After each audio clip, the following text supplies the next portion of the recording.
Good morning everyone. आज हम पढ़ने वाले हैं क्लास 11th का chapter number 1 of our book Hornbill, the portrait of a lady, and it is written by Khushwant Singh. तो बच्चों, इस चैप्टर में खुशवंत सिंह जो हैं वो अपनी दादी माँ के बारे में हमें एक पेन पोर्ट्रेट दिखा रहे हैं। मतलब एक उन्होंने बिल्कुल अच्छी तरह से अपनी दादी माँ का पूरा पोर्ट्रेट हमारे सामने रखा है राइटिंग की शेप में। और वो कहते हैं कि my grand mother, starting he word से होती है कि माई ग्रैंड मदर, यानी मेरी दादी माँ। मेरी दादी माँ, इस वर्ड से बच्चों हमें समझ में क्या आता है कि who is the narrator of this chapter. इस चैप्टर का नरेटर कौन है? Khushwant Singh is the narrator of this chapter. Khushwant Singh जो हैं वही इस चैप्टर को नरेट कर रहे हैं, वही इस कहानी को बता रहे हैं। और जो ये दादी जी हैं ये उनकी स्वयं की दादी हैं। तो यहाँ पर फर्स्ट स्टेंजा जब हमारा स्टेंजा नहीं, पैराग्राफ जब हमारा स्टार्ट होता है, दादी माँ और अपने दादाजी के जो पिक्चर है, जो पोर्ट्रेट है, उसके बारे में हमें बताते हैं। तो वो कहते हैं, क्या बताते हैं, यहाँ पर मैंने पॉइंट्स में लिखा है, आप इससे एन ओल्ड विमेन, हमारी उनकी जो दादी माँ है वो एक ओल्ड विमेन है, बहुत ही बूढ़ी है और रिंकल्ड है उनका सारा चेहरा। उनके चेहरे पर रिंकल्स पड़े हुए हैं। रिंकल्स होते हैं बेटा झुर्रियाँ, पूरा चेहरा झुर्रियों से लथपथ है। 20 सालों से 20 ईयर्स हैड बीन पास्ड, 20 सालों से वो सेम लुक होती हैं, सेम एक जैसी दिखाई देती हैं। वो कहते हैं she was old and wrinkled for 20 years that I had known हर। मैंने जब से उन्हें जाना है तब से मैं देख रहा हूँ कि वो बिल्कुल ऐसी ही हैं, बिल्कुल बूढ़ी हैं, बिल्कुल रिंकल्ड फेस वाली हैं। और लोग कहते हैं कि वो कभी यंग भी, प्रिटी, सुंदर और यंग भी थी, लेकिन it is hard to believe. और कहते हैं, जब जानता हूँ मैं, लोगों से सुनता हूँ तो सुनना जाता है कि कभी वो अपनी जवानी के टाइम में बहुत ही यंग थी, बहुत ही प्रिटी थी, उनका एक हस्बैंड भी था, लेकिन all this seems hard to believe for me. लेकिन ये सारी चीज़ें जो है मेरे लिए अनबिलीवेबल लगती हैं मुझे, क्योंकि मैं पूरे 20 साल हो चुके हैं, मैं उन्हें ऐसे ही इसी रूप में दिखता रहा हूँ। ना वो ज़्यादा ओल्ड हुई हैं मेरे देखने के साथ साथ, और ना ही कम ओल्ड थी। और वो ओफन क्या करती हैं, she often told us the games she use to play as a child. जब वो बच्ची थी, बचपन में वो जिस तरह के गेम्स खेलती थी वो उनको बताना शुरू कर देती हैं। और वो जो है हमें क्वाइट एब्सर्ड लगते हैं, अनडिग्निफाइड लगते हैं, अनडिग्निफाइड पार्ट लगता है उनके लिए ये सब बातें करना। और वो हमें प्रॉफिट की जो फेबल्स होती हैं उस जैसा, पैगंबरों की कहानियों जैसा हम उन्हें मानते थे, जो वो हमें सुनाया करती थी। इसके अलावा इसी पैराग्राफ में बेटा ग्रैंड फादर का पोर्ट्रेट के बारे में डिस्कशन हुआ है। जो खुशवंत सिंह हैं वो बताते हैं कि ग्रैंड फादर का पोर्ट्रेट जो है मेंटल पीस में, हमारे घर के ड्राइंग रूम में के मेंटल पीस यानी अंगीठी के ऊपर लगा हुआ है। और उन्होंने उस पिक्चर में, उस पोर्ट्रेट में क्या पहन रखा है, उनके सिर पर एक बिग टर्बन है, लूज फिटिंग उन्होंने क्लॉथ्स डाल रखे हैं, और उनकी वाइट बियर्ड है। वाइट बियर्ड यानी उनकी दाढ़ी जो है वो बिल्कुल सफ़ेद रंग की है और वो काफ़ी लंबी है।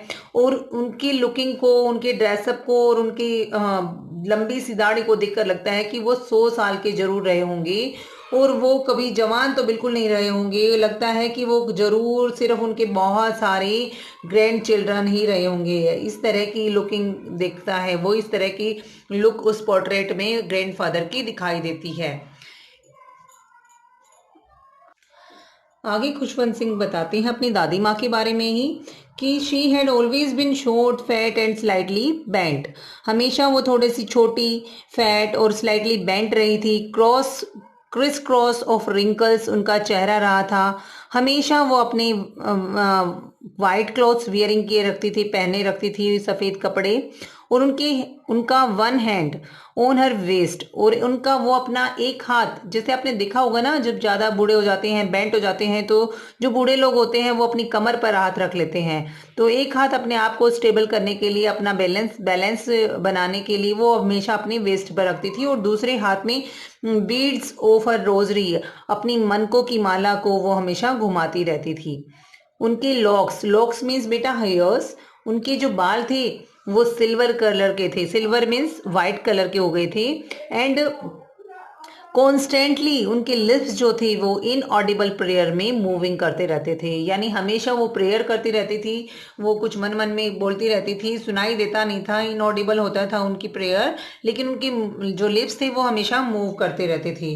अब इसी में इस लास्ट में इसी पैराग्राफ में जो हमारा राइटर है वो कहता है कि मेरी जो दादी माँ थी वो winter landscape in mountains, she was like the winter landscape in mountains an expanse of pure white serenity. वो बताता है कि मेरी दादी माँ माउंटेन्स में विंटर लैंडस्केप की तरह थी, पूरी तरह से expense of pure white serenity, पूरी तरह से फैलाव स्वच्छ स्वेद शांति का, जो ब्रीदिंग करता था पीस एंड कंटेंटमेंट, यानी उनको देखकर पीस और संतुष्टि का भाव बिल्कुल सामने आपके सामने एक अच्छी तरह से उनके रूप में सामने आ जाता था।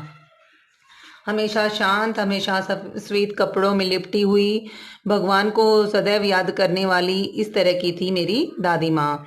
इसके बाद वो अपने बचपन को याद करता है खुशवंत सिंह और कहता है कि वी वर गुड फ्रेंड्स, हम बहुत अच्छे दोस्त थे मेरे, और जब हम बचपन में, मैं छोटा था तो हम एक साथ रहते थे गांव में। उसके पेरेंट्स जो थे वो किसी कारण से उसको वहीं छोड़ गए थे उनकी दादी माँ के पास, अभी वो सेटल होने के लिए शहर चले गए थे, और खुशवंत सिंह और उनकी दादी बहुत अच्छे दोस्त थे।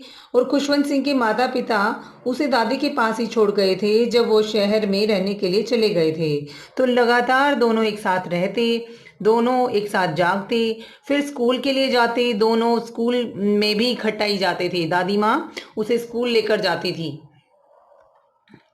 एंड सिंग प्रेयर सॉन्ग्स, वहाँ पर क्या प्रेयर सॉन्ग्स गाती थी। एंड वुडन स्लेट भी उसने ला रखी थी उसके लिए। वुडन स्लेट जानते हैं आप क्या होती है वुडन स्लेट? यस, वुड की बनी हुई तख्ती जिसे बोलते थे, तख्ती उसने ला रखी थी, और उसके साथ साथ एक अर्दन इंक पोट था, एक मिट्टी की बनी हुई शाही की द्वात, ए रेड पेन, ये सब चीजें वो एक पोटली में डालकर इसको खुशवंत सिंह जी को दे देती और वो दोनों चले जाते थे। अब ब्रेकफास्ट का जिक्र आता है कि ब्रेकफास्ट में मैं क्या लेकर जाता था, मेरी दादी माँ मेरे को ब्रेकफास्ट में क्या देती थी। वो बताते हैं कि ए थिक स्टेल चपाती, एक मोटी सी बासी चपाती, बहुत ही मोटी बासी चपाती, बटर शुगर उसके ऊपर लपेट देती थी, और ये मैं अपने ब्रेकफास्ट में लेकर जाता था। इसके साथ साथ कुछ रोटियां हम कुत्तों के लिए ले जाते थे, जो हम रास्ते में आते हुए डॉग्स को डाल देते थे। इसके बाद हमें बताता है नेक्स्ट पैराग्राफ में कि हमारी जो दादी माँ थी वो मेरे साथ स्कूल जाती थी, और स्कूल कहाँ था? School attach to temple, school जो था वो टेम्पल से अटैच्ड था, टेम्पल में ही, बिल्कुल टेम्पल के नज़दीक ही स्कूल था। प्रीस्ट हमें पढ़ाते थे, प्रीस्ट मीन्स पुजारी, पुजारी ही हमें पढ़ाते थे, और वो हमें क्या पढ़ाते थे? अल्फ़ाबेट्स पढ़ाते थे, प्रेयर्स पढ़ाते थे, भगवान का ज्ञान देते थे और अल्फ़ाबेट सिखाते थे। जो ग्रैंड मदर थी, जब तक मैं ये सब चीज़ें सीखता था तो मेरी दादी माँ स्क्रिप्चर्स पढ़ती थी, धार्मिक पुस्तकों को वहां बैठकर, मंदिर में बैठकर पढ़ती रहती थी, और जब हम दोनों का काम पूरा हो जाता तो हम दोनों इकट्ठे ही स्कूल से घर आते थे। और रास्ते में जब हम घर आते तो हमारे पीछे पीछे बहुत सारे डॉग्स भी आ जाते थे भौंकते हुए एक दूसरे के ऊपर, और वो किस लिए आते थे? क्योंकि दादी माँ कुछ चपातीज अपने थैले में डालकर लाती थी और वो चपातीज उन डॉग्स को डाल देती थी। तो यहाँ तक बताया गया है कि हमारा जो बचपन में खुशवंत सिंह और उनकी दादी माँ का कितना बॉन्डिंग था। वो दोनों साथ साथ स्कूल जाते थे, सारे काम अपने एक साथ करते थे। उसके बाद एक टर्निंग पॉइंट आता है उनकी लाइफ में, और जब उनके माता पिता सेटल हो गए कहाँ पर? शहर में, तो वो उन दोनों को भी अपने पास बुला लेते हैं। दोनों को, किसको? राइटर को और उसकी दादी माँ को, दोनों उनके साथ चले जाते हैं। अब यहाँ पर स्कूल चेंज हो गया है, अभी वो एक इंग्लिश स्कूल में जाता है।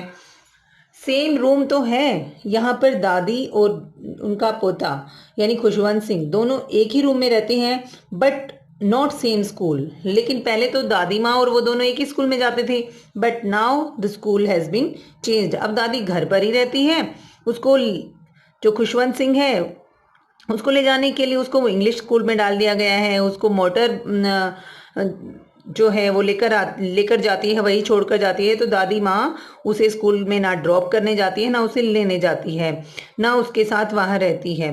अब कोई डॉग्स भी नहीं है। अब वो क्या करने लगी है, अब उन्होंने स्पैरोज को फीडिंग करने लगी है। अब वो क्या करती है, अपने घर में ही रोटियों को बचोर कर चिड़ियाओं को डाल देती है, और ये उन्होंने अपनी हैबिट बना ली है।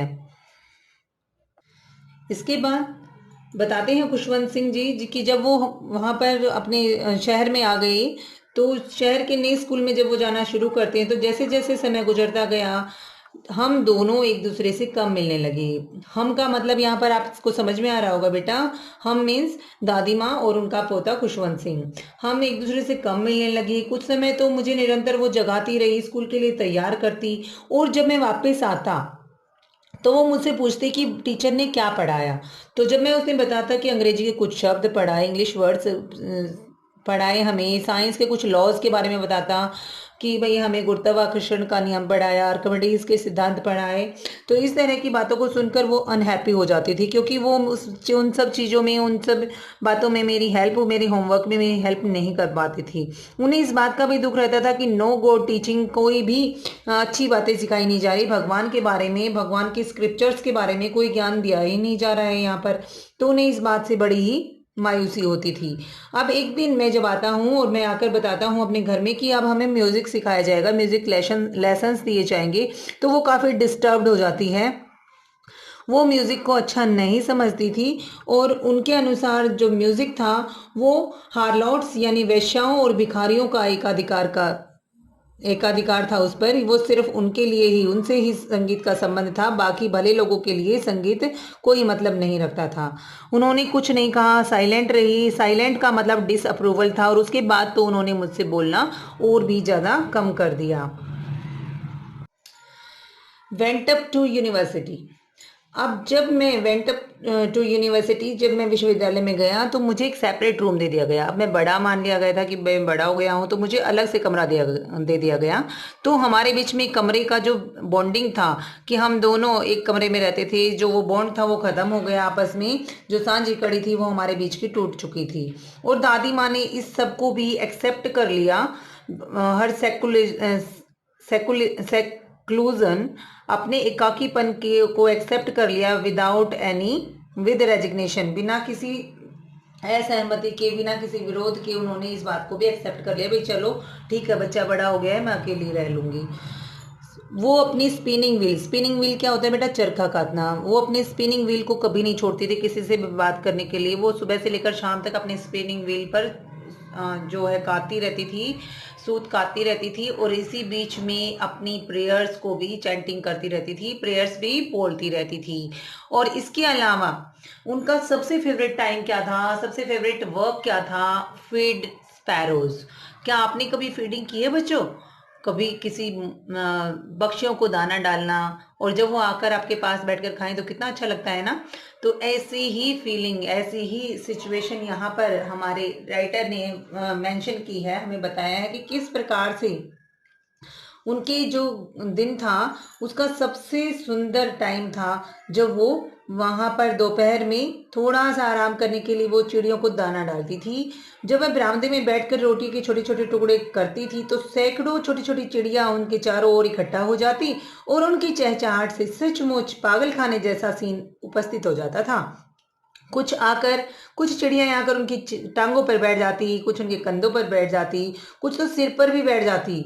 और जब हमारी दादी माँ जी, जो उनकी दादी माँ थी, वो पूरी तरह से मुस्कुराती रहती थी, उन्हें कभी नहीं भगाती थी, और यही उनके लिए दिन का सबसे सुखद आधा घंटे का समय होता था। इस समय में वो सबसे ज़्यादा हैप्पीएस्ट होती थी, और ऐसा हर रोज होता था। अब्रोड, अब राइटर पहले तो यूनिवर्सिटी गए थे, अब वो 5 साल के लिए अब्रोड जाने वाले थे। अब्रोड यानी दूसरे देश में पढ़ने के लिए जाने वाले थे। तो उन्हें लग रहा था कि अब तो दादी माँ को बड़ा ही दुख होगा, वो कैसे इस दुख को सहन कर पाएंगी। लेकिन जैसा उन्होंने सोचा था वैसा कुछ नहीं हुआ। अब्रोड अब जाने वाले थे, उन्होंने डिसाइड किया कि वो अपनी आगे की स्टडीज के लिए अब्रोड जाएंगे, विदेश जाने का फैसला लिया। तो जो राइटर थे उनको यकीन था कि मेरी दादी बहुत बेचैन हो जाएगी, लेकिन वो ज़्यादा सेंटिमेंटल बिल्कुल नहीं हुई, बहुत ज़्यादा भावुक नहीं हुई। रेलवे स्टेशन पर छोड़ने जरूर आई राइटर को, बट उन्होंने उससे बात भी नहीं की और ना ही कोई इमोशंस शो किया। उनके लिप्स जो थे वो प्रेयर गा रहे थे, फिंगर्स बिजी थी अपनी बीड्स को से चैंटिंग करने में, बीड्स जो माला जपती थी उसमें उनकी फिंगर्स बिजी थी, और बस चुपचाप उन्होंने किस किया अपने पोते को और वो वहां से अलविदा कह दिया उसको। आफ्टर 5 years, अब जो राइटर गया था तो उसे नहीं लगता था कि वो वापस आएगा, तब तक उनकी दादी माँ जीवित रहेगी, लेकिन जब वो वापस आए तो उसने दादी माँ ने उसे शी क्लैप्स मी, वो बताते हैं कि उन्होंने मुझे अपने गले से लगा लिया, गले से लगाकर उन्होंने मुझे मेरा वेलकम किया। अब जब राइटर आ चुके हैं अपने घर में तो फिर क्या होता है, इन इवनिंग स्ट्रेंजली, आज तक कभी ऐसा नहीं हुआ था जब वो चैंटिंग उन्होंने प्रेयर ना की हो, आज उन्होंने अपनी प्रेयर को मिस कर दिया। She did not pray collected women, उन्होंने क्या किया, कुछ महिलाओं को इकट्ठा कर लिया और एक पुराना सा ढोलक उनके घर में रखा था, ड्रम रखा था, उसको बजाने लगी और गाने लगी। और गाने में क्या थे, होम कमिंग वॉरियर्स के सॉन्ग्स। बहुत ज़्यादा देर तक गाती रही, रात हो गई और उतना देखकर परिवार वालों ने कहा कि भाई बहुत ज़्यादा थक गए हो आप, आपने अपनी क्षमता से ज़्यादा काम कर लिया है, अब बस कर दें। तो वो मान जाती है और बंद कर देती है वो सब। नेक्स्ट डे क्या होता है, ओवर वर्किंग से वो बीमार हो जाती हैं। शी शी फेल इल, उन्हें माइल्ड फीवर था। डॉक्टर को बुलाया गया, डॉक्टर ने कहा चिंता की कोई बात नहीं, थोड़ा सा बुखार है, दवाई दे देता हूँ, ठीक हो जाएगा। लेकिन जो दादी माँ थी वो कहती है नहीं, मेरा एंड जो है वो नियर है, मैं अब मरने वाली हूँ। और वो अपनी जो है वो कहती है अपने परिवार वालों से कि आप सब चले जाइए, मैं अपना अंतिम समय को प्रेइंग में इस्तेमाल करना चाहती हूँ, ना कि आप लोगों के साथ बातें करके उसे वेस्ट नहीं करना चाहती, भगवान को याद करना है मुझे। अब वो क्या करती हैं, वो बेड पर लेट जाती हैं, बेड पर लेटे लेटे प्रेइंग कर रही हैं, अपनी बीड्स को टेलिंग कर रही हैं, माला जप रही हैं। इसी बीच में उनके लिप्स जो थे वो स्टॉप्ड हो गए, उनके लिप्स हिलना बंद हो गए, उनकी रोजरी की जो माला थी वो गिर गई नीचे और वो अब मर चुकी थी। Laid body on the ground, उनकी बॉडी को अब ग्राउंड पे लेटा दिया गया बेटा, और कवर्ड विद रेड श्राउड, और उन्हें रेड श्राउड से उनकी बॉडी को कवर कर दिया गया। माँ जो थी, अब इसी तरह से गमगीन माहौल था। शाम हो गई, मतलब दोपहर बाद उनको जो है वो दाह संस्कार के लिए ले जाया जाने वाला था। इसी बीच में चिड़ियाओं के आने का टाइम हो गया था, बर्ड्स जो आते थे उनको खाना डालती थी। तो माँ उनके लिए, बर्ड्स के लिए अब ब्रेड लेकर आती है और उन्हें उसे बचूर कर, रोटियों को बचूर कर उनके सामने डाल देती है। लेकिन देखिए आप, बर्ड्स भी इतने दुखी थे उस दिन, वो ना कुछ खा रहे थे और ना ही चिरपिंग कर रहे थे, बिल्कुल साइलेंटली वहां पर शोक मनाया जा रहा था दादी माँ के जाने का। न केवल इंसान, न केवल राइटर, बल्कि बर्ड्स भी उस दादी माँ से बिछड़ने का बहुत ही शौक मना रहे थे। उन्होंने एक दाना, एक रोटी का टुकड़ा भी नहीं खाया। और जैसे ही दादी माँ के शव की यात्रा शव को उठाया गया, वो भी चुपचाप वहां से उड़ गए और अपनी डेड बॉडी, जब डेड बॉडी, उनकी दादी माँ की डेड बॉडी के साथ को ले जाया गया तो वो भी वहां से उड़ गए। और अगले दिन जो भी उनको ब्रेड्स डाली गई थी, जो भी रोटियां डाली गई थी, वो सारे डस्टबिन में डाल दी गई, किस कोई पक्षी वहां पर खाने के लिए नहीं आए। तो ये था हमारा चैप्टर स्टूडेंट्स। इसके डिफिकल्ट वर्ड मीनिंग और इसके क्वेश्चन आंसर्स मैं अपनी नेक्स्ट वीडियो में अपलोड कर दूंगी। तो I hope you must understood the chapter. Thank you, have a nice day. If you have not subscribe the channel, please subscribe it, share कीजिए channel को एंड वीडियो को like जरूर कर दीजिएगा। Thank you, have a nice day.